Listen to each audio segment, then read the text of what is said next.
উপস্থিতি আজ 17 মে 2024 খ্রিস্টাব্দ 3রা জ্যৈষ্ঠ 1431 বঙ্গাব্দ 8 জিলকদ 1445 হিজরি অর্থাৎ জিলকদ মাসের দ্বিতীয় জুমা। মহান আল্লাহ রাব্বুল আলামিন আমাদের সবাইকে বিভিন্ন রকম দুনিয়াবি ব্যস্ততা থেকে আরাম করে নানান রকম অসুখ বিসুখ রোগ শোক বিপদ আপদ বালা মুসিবত থেকে হেফাজত করে সপ্তাহের সর্বশ্রেষ্ঠ দিনে সপ্তাহের সর্বশ্রেষ্ঠ ইবাদত জুমার নামাজ আদায় করার লক্ষ্যে পৃথিবীর সবচাইতে পবিত্রতম জায়গা আল্লাহর ঘর মসজিদে আসার তৌফিক দিয়েছেন। সেই জন্য অন্তরে অন্তঃস্থল থেকে সেই রবের দরবারে তারই শেখানো বাক্যে কালিমাত শুকর আদায় করি আলহামদুলিল্লাহ। আল্লাহুম্মা লাকাল হামদু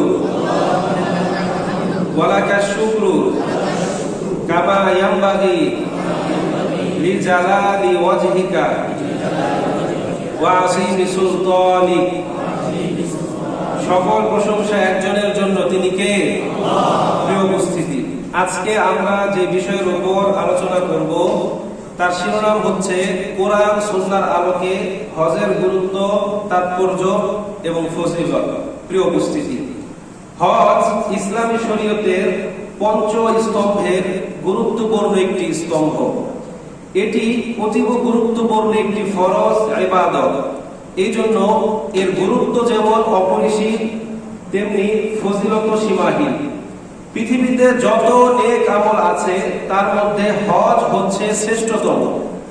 আল্লাহ পাক রব্বুল আলামিনের সন্তুষ্টি অর্জনের লক্ষ্যে হজ আদায়কারীকে গুনাহমুক্ত নবজাতকের ন্যায় বলা হয়েছে। জোরে বলে সুবহানাল্লাহ। হাদিসে বিশ্বনবী সাল্লাল্লাহু আলাইহি ওয়াসাল্লাম বলেন, কবুল হজের একমাত্র প্রতিদান হচ্ছে জান্নাত। এছাড়া হজের প্রত্যেকটি কর্ম পৃথক পৃথক ভাবে সম্পাদনের জন্য রয়েছে পৃথক পৃথক ফজিলত এবং মর্যাদা। হজ এমন একটি ইবাদত যার মাধ্যমে সারা বিশ্বের সকল বর্ণের সকল শ্রেণীর মুসলিম একত্রিত হওয়ার সুযোগ পায়। প্রিয় উপস্থিতি, বিশ্ব মানবতার মুক্তির দেশের এই মহাগ্রন্থ আল কোরআনুল কারীমে আল্লাহ পাক রব্বুল আলামিন 82 বার নামাজের কথা বলেছেন, কিন্তু নামাজ নামে কোনো সূরা অবতীর্ণ করেন নাই। 5 বার রোজার কথা বলেছেন, রোজা নামক কোন সূরা আল্লাহ পাক রব্বুল আলামিন অবতীর্ণ করেন নাই। 32 বার যাকাতের কথা বলেছেন, যাকাত নামে কোন সূরা কোরআনুল কারীমের মধ্যে নাই। আল্লাহ পাক রব্বুল আলামিন 5 বার হজের কথা বলেছেন এবং হজ নামক একটা সূরা কোরআনুল কারীমের মধ্যে অবতীর্ণ করে দিয়েছেন। জোরে বলি সুবহানাল্লাহ। প্রিয় উপস্থিতি, সূরাতুল বাকারা আয়াত নাম্বার 197। আল্লাহ বলেন, আল হাজ্জু আশহুরুম মা'লুমাত। হজের মাসগুলো হচ্ছে সুবর্ণিত, সুবেদিত, সুনির্ধারিত, নির্দিষ্ট। এই আয়াতের ব্যাখ্যা বিখ্যাত সাহাবী মুফাসসির মুহাদ্দিস হযরত আব্দুল্লাহ ইবনে ওমর রাদিয়াল্লাহু তাআলা আনহু বলেন, হজের মাস হচ্ছে 3টা। সবাই বলেন, হজের মাস কয়টা? হজের মাস 3টা, শাওয়াল, জিলকদ, জিলহজ।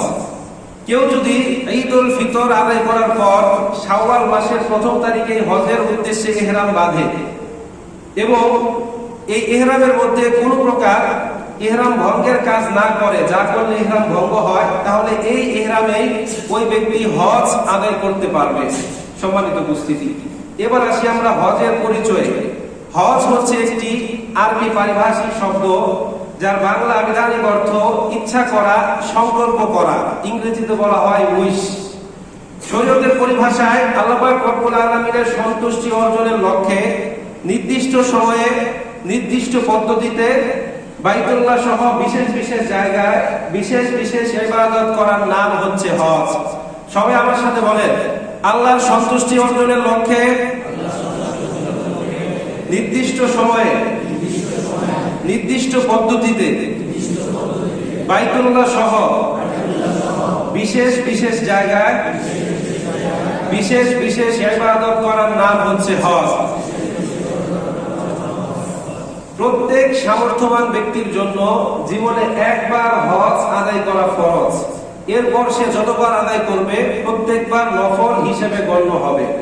আবার কারোর উপর হজ ফরজ হওয়ার পর সে যদি ইচ্ছাকৃতভাবে হজ আদায় না করে, তাহলে এর জন্য তাকে আল্লাহ পাক রব্বুল আলামিনের দরবারে জবাবদিহি করতে হবে এবং কঠিন শাস্তির সম্মুখীন হতে হবে। কারণ হজ হচ্ছে ইসলামের যে মূল পঞ্চস্তম্ভ, 5টা খুঁটি, 5টা ভিত্তি, এই 5টা ভিত্তির মধ্যে অন্যতম একটি। কিতাবের নাম সহিহ বুখারী, হাদিস নাম্বার 7, কিতাবের নাম সহিহ মুসলিম, হাদিস নাম্বার 122। হাদিসের বর্ণনাকারী হযরত আব্দুল্লাহ ইবনে ওমর রাদিয়াল্লাহু তাআলা আনহু, তিনি বলেন, قال رسول الله صلى الله عليه وسلم بني الإسلام على 5: شهادة أن لا إله إلا الله وأن محمدا رسول الله إقام الصلاة وإيتاء الزكاة وصوم رمضان والحج من استطاع إليه سبيلا أو كما قال عليه الصلاة والسلام। রাসূল বলেন, ইসলাম 5টি খুঁটি বা 5টি ভিত্তির উপর প্রতিষ্ঠিত। 1 নম্বর হচ্ছে এই কথায় সাক্ষ্য দেওয়া যে আল্লাহ ছাড়া কোনো মাবুদ নাই এবং মুহাম্মদ রাসূলুল্লাহ সাল্লাল্লাহু আলাইহি ওয়াসাল্লাম তার প্রেরিত বান্দা এবং রাসূল। 2 নম্বর ইকামিস সালাত, নামাজ প্রতিষ্ঠা করা। নামাজ প্রতিষ্ঠা করা, নামাজ পড়া না। আমরা যে নামাজ পড়ি এটা হচ্ছে নামাজ পড়া ব্যক্তিগতভাবে। রাসূল বলেছেন ইকামিস সালাত, এবং কুরআনুল কারীমে আল্লাহ বারবার বলেছেন ওয়া আকিমুস সালাতা ওয়া আতুজ যাকাত, নামাজ প্রতিষ্ঠা করো। প্রতিষ্ঠা করা মানে কি? নামাজ পড়লে প্রত্যেকের নামাজ পড়তে হবে, না পড়লে এর জন্য শাস্তির সম্মুখীন হতে হবে। এটা হচ্ছে নামাজ প্রতিষ্ঠা। প্রিয় উপস্থিতি, 3 নম্বর হচ্ছে ওয়াইতাইজ যাকাত, যাকাত আদায় করা। 4 নম্বর হচ্ছে ওয়াসাউমি রমাদান, রমজান মাসে রোজা রাখা। 5 নম্বর হচ্ছে ওয়াল হাজ্জি মান ইসতাতা ইলাইহি সাবিলা, আল্লাহ পাক রব্বুল আলামিন যাকে তার ঘর পর্যন্ত পৌঁছানোর সামর্থ্য দিয়েছেন তার জন্য হজ করা। এই যে ইসলামের 5টা ভিত্তি বা 5টা স্তম্ভ, এই 5টা স্তম্ভ আবার 2 ভাগে বিভক্ত। প্রথম ভাগ হচ্ছে ইতিকাদ বা বিশ্বাসগত, দ্বিতীয় ভাগ হচ্ছে আমল বা কর্মগত। যেমন আন্তরিকভাবে তাওহীদ, নবুয়াত, রিসালাত, জান্নাত, জাহান্নাম, অদৃশ্য বিষয়গুলোর প্রতি বিশ্বাস এবং মৌখিকভাবে স্বীকৃতি দেওয়ার নাম হচ্ছে বিশ্বাস বা ইতিকাদ। আর কর্ম হচ্ছে যেটা আমরা শরীর এবং আমাদের বিভিন্ন রকম অঙ্গ প্রত্যঙ্গের মাধ্যমে আমরা ইবাদত করি। এই ইবাদত আবার 3 ভাগে বিভক্ত: শারীরিক, অর্থনৈতিক, বোথ ফিজিক্যাল এন্ড ইকোনমিক। প্রথমটা হচ্ছে শারীরিক, দ্বিতীয়টা হচ্ছে অর্থনৈতিক, তৃতীয়টা হচ্ছে শারীরিক এবং অর্থনৈতিক, 2টা সমন্বয়ে গঠিত। শারীরিক ইবাদত হচ্ছে নামাজ, রোজা। এইটার সাথে অর্থের কোনো সংমিশ্রণ নাই, নাকি আছে? আমরা নামাজ পড়তে এসেছি, কোনো টাকা খরচ হয়েছে? এই যে মাহে রমাদান আমাদের থেকে বিদায় নিল, রোজা রাখতে কি আমাদের কোনো টাকা খরচ হয়েছে? হয় নাই। দ্বিতীয় প্রকার হচ্ছে অর্থনৈতিক, যেমন যাকাত, এর সাথে মানুষের শরীরের কোনো সম্পর্ক নাই, ঠিক কিনা? তৃতীয় প্রকার হচ্ছে বোথ ফিজিক্যাল এন্ড ইকোনমিক, অর্থাৎ শারীরিক এবং অর্থনৈতিক, যেমন হজ। আল্লাহ পাক রব্বুল আলামিন প্রদত্ত শারীরিক সুস্থতা এবং আর্থিক সচ্ছলতার কৃতজ্ঞতা আদায় করা হয় এই হজের মাধ্যমে। প্রিয় উপস্থিতি, যাকে আল্লাহ পাক রব্বুল আলামিন সম্পদ দিয়েছেন এবং শারীরিক সুস্থতা দিয়েছেন, ওই ব্যক্তি এই হজের মাধ্যমে আল্লাহ পাক রব্বুল আলামিনের কৃতজ্ঞতা আদায় করে। সম্মানিত উপস্থিতি, এখন কোন ব্যক্তির উপর নামাজ ফরজ হলে সময় মতো নামাজ আদায় করা যেমনি ভাবে ফরজ, ঠিক তদ্রূপ কোন ব্যক্তির উপর হজ ফরজ হলে সময় মতো হজ আদায় করা ফরজ। বরং ক্ষেত্র বিশেষে সময় মতো নামাজ আদায় করার চাইতে সময় মতো হজ আদায় করা বেশি গুরুত্বপূর্ণ। এর মানে এই নয় যে আমি হজকে নামাজ অপেক্ষা শ্রেষ্ঠতম ইবাদত বলছি। আমি আবারও বলছি, এর মানে এই নয় যে আমি হজকে নামাজ থেকে শ্রেষ্ঠতম ইবাদত বলছি। এখন তো একটা বিষয় হয়ে দাঁড়িয়েছে, হুজুররা যদি মুখ থেকে একটা কথা ভুলেও বলে, এটা নিয়ে সাধারণ মানুষ সমাজের মধ্যে বিভিন্ন রকম ফেতনা সৃষ্টি করে, ঠিক কিনা? এখন কিছুক্ষণ আগে আমি বললাম যে ক্ষেত্র বিশেষে সময় মতো নামাজ আদায় করার চাইতে সময় মতো হজ আদায় করা বেশি গুরুত্বপূর্ণ। আমি কিন্তু এখনো এক্সপ্লেন করি নাই। এখন এই কথা শুনেই চায়ের দোকানে বসে একজন লোক বলবে যে আমবাগানের ইমাম সাহেব বলেছে নামাজ রোজা না করলেও চলবে, হজ আদায় করলেও চলবে, ঠিক কিনা? এরকম কথাটা যেতে পারে কিনা? প্রিয় উপস্থিতি, নামাজ কাজা হলে কাজা নামাজ সহজেই আদায় করা যায়, কিন্তু হজ কাজা হলে এই কাজা হজ কি সহজে আদায় করা যায়? এই জন্য কিতাবের নাম মুসনাদ আল আহমাদ, হাদিস নাম্বার 2867। হাদিসের বর্ণনাকারী হযরত আব্দুল্লাহ ইবনে আব্বাস রাদিয়াল্লাহু তাআলা আনহু তিনি বলেন, ক্বালা রাসূলুল্লাহ সাল্লাল্লাহু আলাইহি ওয়াসাল্লাম তাআজ্জালু ইলাল হাজ্জি আনিল ফারিদা ফা ইন্না আহাদুকুম লা ইয়াদরি মান লা ইয়ারিদু লা। রাসূল বলেন, হে আমার উম্মতের দল, হে আমার সাহাবীরা, তোমাদের মধ্যে যাদের উপর হজ ফরজ হয়েছে তারা যেন as soon as possible, যত দ্রুত সম্ভব হজ আদায় করে। ফাইন্না আহাদুকুম লা ইয়াদরি মান লা ইয়ারিদু লা, কোন ব্যক্তি জানে না আগামীকাল তার জন্য কি অপেক্ষা করছে, ঠিক কি না? প্রিয় উপস্থিতি, এবার আসেন আমরা এক্সপ্লেন করি কেন রাসূল করিম সাল্লাল্লাহু আলাইহি সাল্লাম অতি দ্রুত হজ আদায় করতে বলেছেন। হজ ফরজ হওয়ার পর কেউ যদি ওই বছর হজ আদায় না করে তাহলে তাকে অপেক্ষা করতে হয় কতদিন? 1 বছর। এখন 1 বছর যে কেউ বেঁচে থাকবে এর গ্যারান্টি ওয়ারেন্টি কেউ দিতে পারবে? প্রিয় উপস্থিতি, আচ্ছা ধরে নিলাম কোন ব্যক্তি গ্যারান্টি সহকারে বললো যে হ্যাঁ আমি 1 বছর বেঁচে থাকবো। এখন এই 1 বছর যে তার টাকা পয়সা থাকবে তার কোনো গ্যারান্টি আছে? এমন অনেক দৃষ্টান্ত আছে, সকালবেলায় কোটিপতি, সন্ধ্যাবেলায় রাস্তার ফকির, এরকম আছে না নাই? প্রিয় উপস্থিতি, ধরে নিলাম তার টাকা পয়সাও থাকবে, সে 1 বছর বেঁচেও থাকবে। এখন যেমন সুস্থ আছে, টকবকে যুবক, আগামী বছর যে সুস্থ থাকবে তার কোনো গ্যারান্টি আছে? এমন অনেক দৃষ্টান্ত আছে, রাতের বেলা সুস্থ শরীরে ঘুমিয়েছে, সকালবেলা 2 পা পঙ্গু, এরকম আছে না নাই? সুস্থ শরীরে ঘর থেকে বেরিয়েছে, মৃতদেহ হয়ে বাড়িতে ফিরে এসেছে, এরকম আছে না নাই? সুস্থ চোখে ঘর থেকে বের হয়েছে, অন্ধ হয়ে ঘরে ফিরে এসেছে, এরকম আছে না নাই? প্রিয় উপস্থিতি, এবার আসেন আমরা ধরি, অঙ্কের মধ্যে আমরা ধরি না, ধরলাম যে আজ থেকে 10 বছর আগে এক ব্যক্তির উপর হজ ফরজ হয়েছিল, তখন হজ করতে টাকা লাগতো 2.5 লাখ, এই পরিমাণ টাকাও তার কাছে ছিল। এখন কোন এক কারণে অবহেলা বশত ওই ব্যক্তি হজ করতে যায় নাই, চুল দাড়ি পাকে নাই, এখনো ছেলে মেয়ে বিয়ে দেয় নাই, এখন যদি হজ করি হজ ধরে রাখবো কিভাবে? যাই হোক, ওই ব্যক্তি হজ করতে যায় নাই, তো এখন হজ করতে প্রয়োজন কত টাকা? 7.5 লাখ টাকা। এখন ওই ব্যক্তি বলছে যে হজ করতে 7.5 লাখ টাকা প্রয়োজন, আমার কাছে এই পরিমাণ টাকা নেই, সুতরাং আমার উপর হজ ফরজ নয়। এখন যদি এই কথা বলে কোনো কাজ হবে? প্রিয় উপস্থিতি, শরীয়তের অমুক বিধান হচ্ছে কোন ইবাদত যখন কারো উপর ফরজ হয় সেটা আদায় না করা পর্যন্ত তা থেকে অব্যাহতি পাওয়া যাবে না। এখান থেকে একটা গুরুত্বপূর্ণ মাসআলা হচ্ছে, যাকাত ফরজ হওয়ার শর্ত হচ্ছে সম্পদ 1 বছর 1 চন্দ্র বছর নিজের অধীনে থাকা। আজকে হচ্ছে আপনার জিলকদ মাসের 8 তারিখ, আজকে আপনি 1 লাখ টাকার মালিক, আগামী বছর জিলকদ মাসের 8 তারিখ হলে যদি এই 1 লক্ষ টাকা আপনার কাছে থাকে তাহলেই কেবল উক্ত সম্পদের যাকাত আপনাকে আদায় করতে হবে।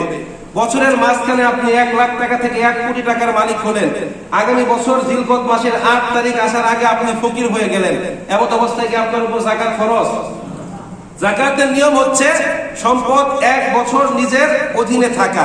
আর হজের ক্ষেত্রে বিধান হচ্ছে, এখন হজের মৌসুম চলছে, হজ করতে প্রয়োজন 7.5 লাখ টাকা, এই পরিমাণ টাকা আপনার কাছে আছে। আপনি যদি হজের সফরে থাকেন, যতদিন থাকবেন আপনার পরিবারের ভরণ পোষণে যা যা দরকার এই পরিমাণ টাকাও আপনার বাড়িতে আছে, এখন আপনার উপর হজ ফরজ, ঠিক কিনা? এখন যদি হিসাব করি, হাত উঠাতে বলি, অনেকের উপর হজ ফরজ কিন্তু নিজেরাও জানে না, ঠিক কিনা? প্রিয় উপস্থিতি, কিন্তু অত্যন্ত দুঃখজনক হলেও সত্য, আজকে আমাদের দেশের অধিকাংশ মানুষ চুল দাড়ি পাকার আগে, বৃদ্ধ হওয়ার আগে হজে যেতে চায় না, ঠিক কিনা? চাকরিজীবী অপেক্ষা করে কখন সে চাকরি থেকে অবসরে যাবে, রিটায়ার করবে। ব্যবসায়ীরা মনে মনে ভাবে এখন হজ করলে সব ভেজাল কারবার ছেড়ে দিতে হবে, মানুষকে আর ধোঁকা দিতে পারবো না, এই জন্য এখন হজ না করি। প্রিয় উপস্থিতি, আমার দেশের ব্যবসায়ীরা যে কত ভালো, তারা যদি শুনে আগামী 1 সপ্তাহ পর কিয়ামত হবে, আমার মনে হয় কাফনের কাপড়, বাঁশ, আতর, গোলাপ জল যা আছে এগুলোর দাম 3 গুণ থেকে 10 গুণ পর্যন্ত বাড়িয়ে দিবে। আমি কি মিথ্যা কথা বললাম? এটা হচ্ছে আমার দেশের ব্যবসায়ীদের অবস্থা। সম্মানিত উপস্থিতি, আবার গ্রাম্য অঞ্চলে যারা সুদখোর আছে, সহজে হয়তো অনেকেই, শহরে অনেকেই সুদ বেশি একটা খায় না, কিন্তু গ্রাম্য অঞ্চলে অনেক সুদের ব্যাপারী আছে যারা সুদের বিনিময়ে মানুষকে টাকা ধার দিয়ে এই টাকা দিয়ে চলে। তারা ভাবে এখন যদি হজ করে আসি তাহলে কেউ আর আমার থেকে সুদের বিনিময়ে অর্থ ধার নেবে না, সবাই বলবে মনে হয় হজ করে এসেছে, এখন তো ভালো হয়ে গিয়েছে, তো তারা এইভাবে হজ করে না। এভাবে বিভিন্ন মানুষ বিভিন্ন অজুহাত, বিভিন্ন উসিলা দিয়ে হজ করা থেকে বিরত থাকে, ঠিক কিনা? প্রিয় উপস্থিতি, আমাদের এগুলো থেকে বেরিয়ে আসতে হবে, বরং হজ ফরজ হওয়ার সাথে সাথেই হজ আদায় করতে হবে। কারণ আমরা কেউ জানি না ওয়া মা তাদরি নাফসুম মাযা তাকসিবু গাদা, আগামীকাল আমাদের জন্য কি অপেক্ষা করছে। যে ব্যক্তিটা কালকে মারা গেল, আমরা এখানে জানাজার নামাজ পড়লাম, ওই ব্যক্তিটা কিন্তু গত জুমার নামাজও আমাদের মসজিদে পড়েছে, ঠিক কিনা? তার বয়স কত হবে? 40-এর কিছুটা এপার অথবা ওপার হবে, ঠিক কিনা? এখন সে যে মারা যাবে 42 বছর, এখন সে যে মারা যাবে আমরা কেউ ভেবেছি? অনেকে বলে এটাকে অকাল মৃত্যু। আমি কালকে বলেছি অকাল মৃত্যু বলে কিছু নাই। আল্লাহ বলেন ফাইযা জাআ আজালুহুম লা ইস্তাখিরুনা সাআতা ওয়া লা ইস্তাকদিমুন, যখন মানুষের নির্ধারিত সময় অতিবাহিত হয় তখনই কেবল সে মৃত্যুবরণ করে, এর এক মুহূর্ত আগেও না, এক মুহূর্ত পরেও না। এখন এখানে এমন কে আছে আল্লাহর উপর ভরসা করে বলবেন হুজুর আগামী বছর জিলকদ মাসের দ্বিতীয় জুমা আমি আপনার পিছনে পড়বো, হাত তোলেন একজন। আমি যে পড়াতে পারবো এর কোনো গ্যারান্টি আছে? প্রিয় উপস্থিতি, এই জন্য আমি বোঝাতে চাচ্ছি যাদের উপর হজ ফরজ, আমি এতক্ষণ যা বললাম আশা করি আমার তথ্য থেকে আপনারা বুঝতে পেরেছেন যে আমার উপর হজ ফরজ কি ফরজ নয়। আমরা অনেকেই মনে করি শুধুমাত্র নগদ টাকা থাকলেই মনে হয় আমার উপর হজ ফরজ। এমন অনেক মানুষ আছে কোটি কোটি টাকার সম্পদ, কোটি কোটি টাকার ব্যবসা, টাকা পয়সার অভাব নেই, তাদের উপর যে হজ ফরজ তারা সেটা হিসাবও করতে পারছে না। হজের সংখ্যায় কি বললাম, হজের মৌসুমে হজ করতে যেই পরিমাণ টাকা লাগে ওই পরিমাণ টাকা যদি কারো কাছে থাকে এবং সে যতদিন হজে থাকবে তার পরিবারের ভরণ পোষণ করার মতো অর্থ তার বাসায় থাকে, এমন অবস্থা তার উপর কি হজ ফরজ। আর হজ ফরজ হওয়ার পর কেউ যদি হজ না করে মারা যায় তাহলে তাকে কি করতে হবে? আল্লাহর দরবারে কঠিন ভাবে জবাবদেহি করতে হবে, কারণ হজ হচ্ছে 5টা খুঁটির অন্যতম একটা খুঁটি। প্রিয় উপস্থিতি, এই জন্য যাদের উপর হজ ফরজ হয়েছে আজকে বাসায় গিয়ে একটু হিসাব কষবেন। সম্মানিত উপস্থিতি, এবার আসি আমরা হজের ব্যাকগ্রাউন্ড, প্রেক্ষাপট বা পটভূমি নিয়ে। কখন থেকে হজ শুরু হলো? এই পৃথিবীর প্রথম মানব হযরত আদম আলাইহিস সালাতু ওয়াস সালামের সময় থেকে মূলত হজের বিধান শুরু হয়েছে। সর্বপ্রথম যেদিন বাইতুল্লাহর ভিত্তিপ্রস্তর স্থাপন করা হয় সেদিন থেকেই এর তওয়াফ এবং জিয়ারত শুরু হয়েছে, এখন পর্যন্ত আছে। কিয়ামত পর্যন্ত এর তওয়াফ যিনি অবশিষ্ট রাখবেন, জোরে বলতে হবে তিনি কে? তবে বিভিন্ন সময়ে বিভিন্ন কারণে এই ঘর বহুবার বিধ্বস্ত হয়েছে, আবার বারংবার আল্লাহ পাক রব্বুল আলামিন তার প্রিয় বান্দাদের দ্বারা এই ঘরটাকে পুনর্নির্মাণ করিয়েছেন। যেমন সাইয়েদনা নূহ আলাইহিস সালাতু ওয়াস সালামের সময় গোটা পৃথিবী প্লাবনে তলিয়ে গিয়েছিল, ঠিক কিনা? তখন এই ঘরও কিন্তু একদম মাটির সাথে মিশে গিয়েছিল। তারপরে হযরত ইব্রাহিম আলাইহিস সালাতু ওয়াস সালাম আসে, আল্লাহ পাক রব্বুল আলামিন তার মাধ্যমে এই ঘরটাকে আবার পুনর্নির্মাণ করায়। সাইয়েদনা জিবরাইল আলাইহিস সালাতু ওয়াস সালাম ইব্রাহিম আলাইহিস সালাতু ওয়াস সালামকে কাবার স্থানটাকে চিহ্নিত করে দেয়। এটা নিয়ে অনেক উলামা কেরাম বানিয়ে বানিয়ে অনেক কিছু বলে। আমি কিন্তু এখন পর্যন্ত এই মিম্বারে বসে কোনো জাল জয়ীফ হাদিস আপনাদের সামনে উপস্থাপন করি নাই, সব সহিহ হাদিস। যতটুকু সত্য আমাদের ততটুকু বলতে হবে। আমরা বানিয়ে বানিয়ে বলেই ইসলামটাকে 12টা বাজিয়েছি, ঠিক কিনা? আমাদের সঠিক কথা, সঠিক ইতিহাস জাতির সামনে বর্ণনা করতে হবে। প্রিয় উপস্থিতি, এরপর ইব্রাহিম আলাইহিস সালাতু ওয়াস সালাম আল্লাহ পাক রব্বুল আলামিনের থেকে আদেশ পেয়ে এই বাইতুল্লাহর ভিত্তিপ্রস্তর আবার পুনর্নির্মাণ করেন। তখন আল্লাহ পাক রব্বুল আলামিন সাইয়েদনা ইব্রাহিম আলাইহিস সালাতু ওয়াস সালামকে আদেশ করেন এই কাবা ঘরকে হজ করার জন্য মানুষের মধ্যে ঘোষণা দিয়ে দিতে। সূরাতুল হজ আয়াত নাম্বার 27। আল্লাহ রাব্বুল আলামিন বলেন ওয়াআযিন ফিন নাসি বিল হাজ্জি ইয়াতুকা রিজালাও ওয়া আলা কুল্লি দামিরিন ইয়াতিনা মিন কুল্লি ফাজ্জিন আমিক। আল্লাহ বলেন হে ইব্রাহিম, আপনি আমি আল্লাহর ঘর বাইতুল্লাহর ভিত্তিপ্রস্তর স্থাপন করলেন। ওয়াআযিন ফিন নাস, আপনি মানুষের মাঝে ঘোষণা দিয়ে দিন, বিল হাজ্জি, হজের, ইয়াতুকা রিজালা, তারা আপনার নিকট খালি পায়ে হেঁটে হেঁটে আসবে, ওয়া আলা কুল্লি দামির, এবং বিশাল বিশাল আকৃতির পরিশ্রান্ত উটের পিঠে হয়ে সওয়ারি হয়ে হজ করার জন্য আমার গৃহের মধ্যে তারা আসবে। এই আয়াত যখন অবতীর্ণ করা হয়, হযরত ইব্রাহিম আলাইহিস সালাতু ওয়াস সালামকে যখন আদেশ দেওয়া হয়, ইব্রাহিম আলাইহিস সালাতু ওয়াস সালাম বললেন, হে আমার রব, জনমানবহীন এই মরুপ্রান্তরে আমি কাদের মাঝে হজের ঘোষণা করব? এখানে তো আমি আর আমার পরিবার ছাড়া আর কেউ নেই। তখন আল্লাহ পাক রব্বুল আলামিনের পক্ষ থেকে পাল্টা জবাব আসলো। আল্লাহ বললেন, ইব্রাহিম, ঘোষণা দিতে বলেছি আমি তোমাকে, তোমার দায়িত্ব ঘোষণা দেওয়া, মানুষের কাছে কিভাবে পৌঁছে দিতে হবে এই দায়িত্ব হচ্ছে আমি আল্লাহ তাআলা। সুতরাং তুমি ঘোষণা দাও, আমি মানুষের কাছে পৌঁছে দিব। তখন সাইয়েদনা ইব্রাহিম আলাইহিস সালাতু ওয়াস সালাম মাকামে ইব্রাহিমের উপর দাঁড়িয়ে হজের ঘোষণা দিলেন।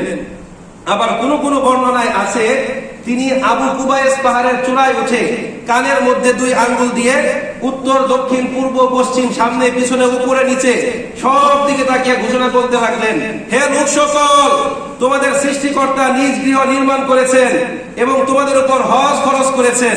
হে লোক সকল, তোমাদের সৃষ্টিকর্তা নিজ গৃহ নির্মাণ করেছেন এবং তোমাদের উপর হজ ফরজ করেছেন। আসো তোমরা হজ করো। তাফসিরে ইবনে কাসিরের মধ্যে বর্ণিত হয়েছে, তার এই আওয়াজ আসমান জমিন বাতাস পাহাড় পর্বত উত্তর দক্ষিণ পূর্ব পশ্চিম সব দিকে ছড়িয়ে পড়েছিল। আল্লাহ পাক রব্বুল আলামিন বিশ্বের প্রত্যেকটা আনাচে কানাচে সাইয়েদনা ইব্রাহিম আলাইহিস সালাতু ওয়াস সালামের এই ঘোষণাকে পৌঁছে দিয়েছিল। সেদিন যারা জীবিত ছিল শুধুমাত্র তারাই যে এই ঘোষণা শুনেছে এমনটা নয়, বরং যারা মায়ের পেটের মধ্যে ছিল, যারা আলমে আরওয়াহে তথা রূহের জগতে ছিল, প্রত্যেকের কানে আল্লাহ পাক রব্বুল আলামিন এই আওয়াজকে পৌঁছে দিয়েছিল। সেদিন যারা এইটাকে সারা দিয়ে লাভবাহিক বলেছিল, কিয়ামত পর্যন্ত কোনো না কোনো দিন তারা লাভবাহিক বলতে বলতে কাবার প্রান্তরে হাজির হবে। চিল্লায় বলি আল্লাহু আকবার। প্রিয় উপস্থিতি, এরপর আল্লাহ পাক রব্বুল আলামিন যখন ইব্রাহিম আলাইহিস সালাতু ওয়াস সালামকে বললেন, তখন মানুষ দূর দূরান্ত থেকে এই কাবা ঘর জিয়ারত করার জন্য, তাওয়াফ করার জন্য হজের উদ্দেশ্যে আসতে লাগলেন। সম্মানিত উপস্থিতি, এবার আসি আমরা হজের ফজিলত, হজ করলে কি হবে। কিতাবের নাম সহিহ বুখারী, হাদিস নাম্বার 1521। হাদিসের বর্ণনাকারী হযরত আবু হুরায়রা রাদিয়াল্লাহু তাআলা আনহু, তিনি বলেন, মান হাজ্জা লিল্লাহ ফালাম ইয়ারফাসা ওয়ালাম ইয়াফসুক রাজা'a কায়াউমিন ওয়ালাদাতহু উম্মুহু আও কামা ক্বালা আলাইহিস সালাতু ওয়াস সালাম। রাসূল বলেন, মান হাজ্জা লিল্লাহ, যেই ব্যক্তি আল্লাহর জন্য হজ করলো, ফালাম ইয়ারফাসা ওয়ালাম ইয়াফসুক, হজের মধ্যে কোনো প্রকার রফাস ফুসুক করেন নাই, রাজা'a কায়াউমিন ওয়ালাদাতহু উম্মুহু, ওই ব্যক্তি যেন সদ্য ভূমিষ্ঠ মাতৃ গর্ভ থেকে আগত একটা সন্তান যেমন গুনাহমুক্ত হয়ে আসে, এমন গুনাহমুক্ত হয়ে সেখান থেকে ফিরে আসলো। আর একটু জোরে বলে সুবহানাল্লাহ।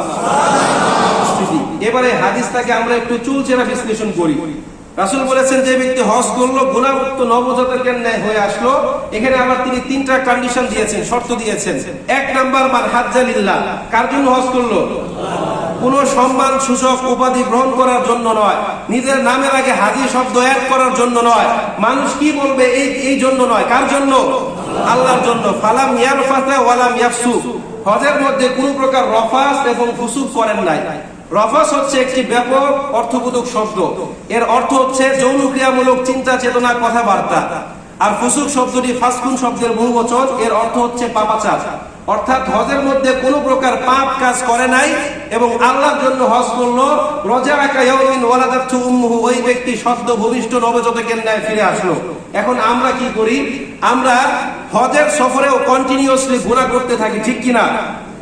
প্রেজেন্ট পারফেক্ট কন্টিনিউয়াস টেন্সের মতন অতীত থেকে শুরু হয়, বর্তমান চলে, ভবিষ্যৎ পর্যন্ত চলতে থাকে। কিভাবে? এক ব্যক্তির অভ্যাস গীবত করা, ওই ব্যক্তি এখানেও গীবত করে, হজের সফরে গিয়ে বলে দেখো ওই লোকটা কি করছে। আবার ওখান থেকে ফিরে এসে চায়ের দোকানে বসে চায়ের কাপ হাতে নিয়ে হজের সফরের বিভিন্ন মানুষদের নিয়ে গীবত করতে থাকে, ঠিক কিনা? আমি কি মিথ্যা বললাম? এরকম অহরহ মানুষ আছে, অভাব নেই। অথচ রাসূল বলছেন, ফালাম ইয়ারফাসা ওয়ালাম ইয়াফসুক, হজের সফরে কোনো প্রকার রফাস এবং ফুসুক করে নাই। প্রিয় উপস্থিতি, এবার আসলে 2 নাম্বার হাদিস। কিতাবের নাম সহিহ বুখারী, হাদিস নাম্বার 1773। রাসূল বলেন, আল হাজ্জু মাবরুর ওয়া লাইসা লাহু জাযাউন ইল্লাল জান্নাহ, কবুল হজের একমাত্র প্রতিদান হচ্ছে জান্নাত। জোরে বলে সুবহানাল্লাহ। কখনো কি বলেছেন কবুল নামাজের একমাত্র প্রতিদান জান্নাত? কিন্তু হজ সম্পর্কে আছে। তার মানে হজটা কবুল হতে হলে আপনাকে ঠিক ওই রকম ভাবে হজের প্রস্তুতি নিয়ে হজ করতে হবে। এখন বৃদ্ধ বয়সে যদি হজ করে, সে অনেক সময় ওযু ধরে রাখতে পারে না, বিভিন্ন জিনিস খেয়াল থাকে না। হজ করতে কিন্তু কিছুটা শারীরিক শক্তির প্রয়োজন, ঠিক কিনা? এই জন্য হজ করতে হবে কোন বয়সে? যুবক বয়সে। প্রিয় উপস্থিতি, কিতাবের নাম সুনানে আত-তিরমিজি, হাদিস নাম্বার 810। রাসূল বললেন, তাবিউ বাইনাল হজ্জি ওয়াল উমরা ফাইন্নাহুমা ইয়ানফিআনিল ফাকরি ওয়া যুনুব। হে আবার সাহাবীরা, তোমরা একের পর এক হজ এবং উমরা করতে থাকো। ফাইন্নাহুমা ইয়ানফিআনিল ফাকরি ওয়া যুনুব, কেননা এগুলো মানুষের দারিদ্রতা এবং গুনাহকে বিমোচন করে দেয়।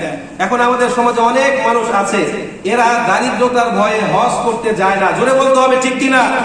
7,50,000 টাকা কয়েকদিনে শেষ করে ফেলবো, অত বছরের টাকা, এরকম আছে না নাই? এরকম হিসাব কষে অনেক মানুষ হজ করতে যায় না। প্রিয় উপস্থিতি, এটা কখনোই করা যাবে না। আমাদের যত দ্রুত সম্ভব যাদের উপর হজ খরচ হয়েছে হজ করতে হবে। এখন আসেন, অনেকের উপর হজ খরচ হয়েছে কিন্তু এখন পর্যন্ত করতে পারি নাই, তারা কি করব? তাদের জন্য আমার 3টা সাজেশন। 1 নাম্বার, যে কোনো উপায়ে এই বছর হজ করা। এটা তো আদৌ পসিবল না, ঠিক কিনা? দ্বিতীয় কথা হচ্ছে আগামী বছর যে কোনো উপায়ে হজ করতেই হবে। 3 নাম্বার হচ্ছে উত্তরাধিকার বা ওয়ারিস যারা আছে তাদেরকে ওসিয়ত করে যেতে হবে যে বাবা মা, আমার উপর হজ খরচ হয়েছিল, আমি হজ করতে পারি নাই, সুতরাং আমি নিয়ত করলাম সামনের বছর হজ করব। যদি হজ করার আগে মারা যায় তাহলে আমার বদলি হজটা তোমরা করে দিও। এখান থেকে একটা মাসআলা বের হয় যে কেউ যদি তার উত্তরাধিকারদের কোনো ওসিয়ত করে যায় আর এই ওসিয়ত পূরণ করতে তার সম্পদের 1/3 বা তার কম ব্যয় হয়, এমন অবস্থায় তার উত্তরাধিকারদের জন্য এই ওসিয়ত পূরণ করা ওয়াজিব হয়ে যায়। আমি আরেকটু এক্সপ্লেন করছি। ধরেন আপনার 50 লাখ টাকা আছে, আপনি হজ করতে পারেন নাই, এখন আপনি সামনের বার হজ করবেন নিয়ত করেছেন, এর আগে আপনি মারাও যেতে পারেন। আপনি বললেন যে আপনার ছেলেকে, বাবা যে আমি তো হজের নিয়ত করেছি, টাকাও জমা দিয়েছি 31,500, রেজিস্ট্রেশন করেছি, এখন যদি আমি সামনের বছর হজ করতে না পারি তুমি আমার বদলি হজ করে দিও। টাকা রেখে গেছেন কত? 50 লাখ। তো হজ করতে কত প্রয়োজন? 7,50,000। তো আপনার কি 3 ভাগের কম লাগছে না? এমন অবস্থায় তাদের জন্য এটা করা কি ওয়াজিব। এমন অবস্থায় তাদের জন্য এটা করা ওয়াজিব। আমরা এটা চেষ্টা করব যাদের উপর হজ ফরজ হয়েছে সামনের বছর as much as possible আমরা হজ আদায় করার চেষ্টা করব। আর যদি করতে না পারি তাহলে ওসিয়ত করে যাব। প্রিয় উপস্থিতি, এবার আসি আমরা হজের মূল শিক্ষা। এই যে আমরা অনেকে হজে যাব, অনেকে গিয়েছে, এই হজের মূল শিক্ষা বা মূল প্রতিপাদ্য বিষয় কি? সূরাতুল বাকারা আয়াত নম্বর 197 আল্লাহ বলেন, আল হাজ্জু আশহুরুম মা'লুমাত ফামান ফারাদা ফীহিন্নাল হাজ্জা ফালা রাফাসা ওয়ালা ফুসুক ওয়ালা জিদালা ফিল হজ ওয়া মা তাফআলু মিন খায়রিন ইয়ালামুহুল্লাহ।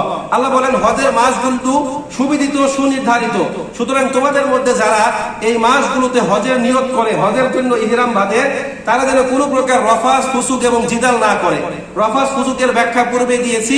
আর জিদাল মানে হচ্ছে ঝগড়াঝাটি করা, কারোর সাথে মারামারি করা। আল্লাহ বলেন ওমা তাফআলু মিন খায়রিন ইয়ালামুহুল্লাহ, আর তোমরা যে সকল ভালো কাজগুলো করো এগুলো সম্পর্কে আল্লাহ পাক রব্বুল আলামিন জানেন। প্রিয় উপস্থিতি, যারা হজে যাবেন এই আয়াতটা হচ্ছে তাদের জন্য একটা দিক নির্দেশনামূলক আয়াত। অনেকে আছেন নিজেদের কষ্ট অর্জিত টাকা জমা করে হজে যাবেন, আবার অনেকেই আছেন পিতৃপুরুষদের রেখে যাওয়া সম্পদ বিক্রি করে হজে যাচ্ছেন।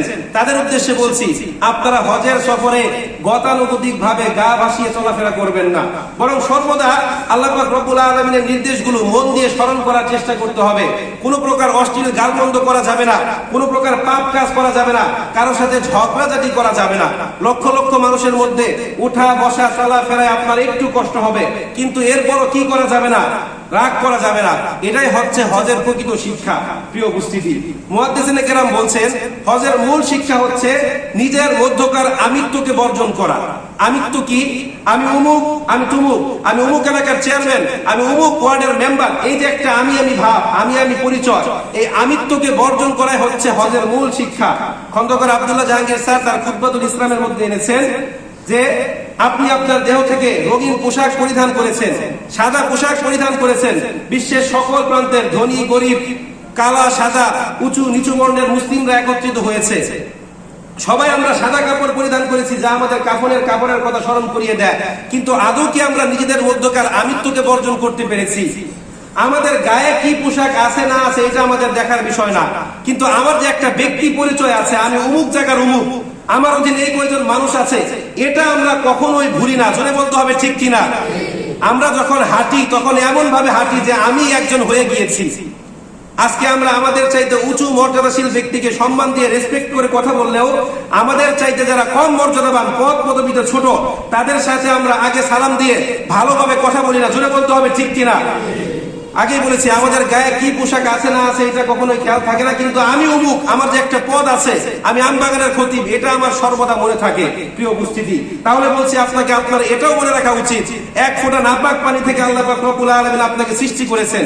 আপনার মৃত্যুর পর কালকে যেমন এই যে আনোয়ার পারভেজ সাহেব মারা গিয়েছে, আজকে তার দেহের মধ্যে পচন ধরতে শুরু করেছে, আপনার মৃত্যুর পর আপনার এই দেহ মাটির সাথে মিশে যাবে। জোরে বলতে হবে, ঠিক কিনা? হজের সফরে সর্বদা একটা কথা মনে রাখতে হবে, এই মাঠের মধ্যে, এই আরাফার ময়দানে আমি সবচেয়ে বেশি গুনাহগার, আমি আল্লাহর বান্দা, আমি গুনাহ করেছি, আল্লাহর কাছে আমাকে জবাবদিহি করতে হবে। সুতরাং যে কোনো উপায় হোক নিজের গুনাহ মাফ করে এখান থেকে যেতে হবে। জোরে বলতে হবে ঠিক কিনা? দুই ব্যক্তি সাফা মারওয়া সাই করছে, একজনের পায়ে একজনের লাঠি লেগেছে, ওই ব্যক্তি উনার দিকে এমন ভাবে তাকিয়েছে, তাকানোর মধ্যেই বোঝা যায় উনি কিছু না কিছু, ঠিক কিনা? এরকম আছে না নাই? প্রিয় উপস্থিতি, সর্বদা নিজের মধ্যকার আমিত্বকে বর্জন করতে হবে। সামনাসামনি মানুষ আমাকে কতটা রেসপেক্ট করে, সম্মান করে, এটা দেখার বিষয় নয়, বরং আমার আড়ালে মানুষ আমাকে কতটা সম্মান করে, কতটা রেসপেক্ট করে, আমার নামে কতটা প্রশংসা করে, এটাই হচ্ছে আমার প্রকৃত পরিচয়। জোরে বলতে হবে ঠিক কিনা? আল্লাহ পাক রব্বুল আলামিন আমাদের সবাইকে হজ করার মতো তৌফিক দান করুন, হজের প্রকৃত শিক্ষা অর্জন করার মতো তৌফিক দান করুন। যাদেরকে সামর্থ্য দিয়েছে এরা যেন হজে যেতে পারে। আমাদের মধ্যে যারা গরিব আছেন, যাদেরকে আল্লাহ সামর্থ্য দেয় নাই, কোন উসিলায় আল্লাহ পাক রব্বুল আলামিন যেন আমাদের সবাইকে হজ করার মতো তৌফিক দান করেন। সবাই বলে আমিন। ওয়া আখিরু দাওয়ানা আলহামদুলিল্লাহ।